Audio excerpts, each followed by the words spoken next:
Au Grand Palais, parcourir l'exposition Velázquez, c'est découvrir l'œuvre du maître espagnol. C'est aussi apprécier le trait, la profondeur et la beauté de son œuvre, comme la Vénus au miroir. Bien sûr, cela nourrit l'esprit, mais après 2 heures de déambulation, ça peut aussi ouvrir l'appétit. Quid des nourritures terrestres?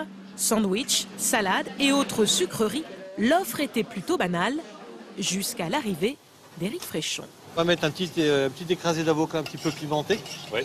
Ça va bien relever le homard. chef 3 étoiles du Bristol a investi les lieux il y a 5 ans. Ici, pas de menu prestige, mais des plats esprit bistrot dégustés au milieu de reproductions d'œuvres d'art, le tout à des prix abordables. Le midi, entre ceux qui vont manger qu'un seul plat avec un verre d'eau, puis celui qui mange une entrée, un plat, un dessert, on va être aux alentours de 30 €. C'est une volonté, c'est une réelle volonté de donner de la grande cuisine accessible. Côté salle, la formule fonctionne, 500 couverts servis par jour. Ici, on apprécie le mélange des genres. Finalement, un grand cuisinier, un peintre, il y a un côté très artistique. Donc, si pourquoi pas des grands chefs dans les restaurants, des musées.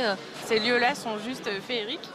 Et je trouve ça plutôt bien qu'il y ait un espace dédié autre qu'un snack ou un pauvre bistrot ou 3 sandwichs.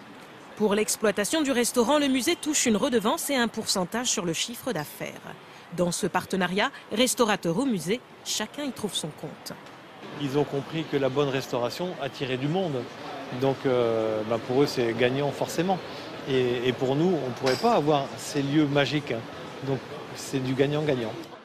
Faire entrer un chef au musée, leur ouvrir des lieux exceptionnels, le phénomène n'est pas que parisien.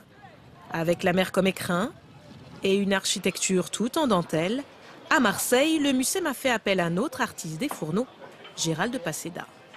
On passe ici, on y va. Le chef 3 étoiles propose un concept original.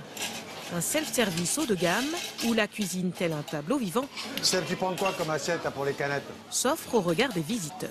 Le grand public a besoin aussi de comprendre un petit peu le fonctionnement. Donc c'est pour ça que la cuisine est placée au centre. Et ils peuvent de ce fait se servir, voir les cuisiniers travailler en toute confiance. Au Mucem aussi, le succès est total, 300 couverts par jour. On ne parle désormais plus de restaurant du musée, mais de restaurant dans le musée.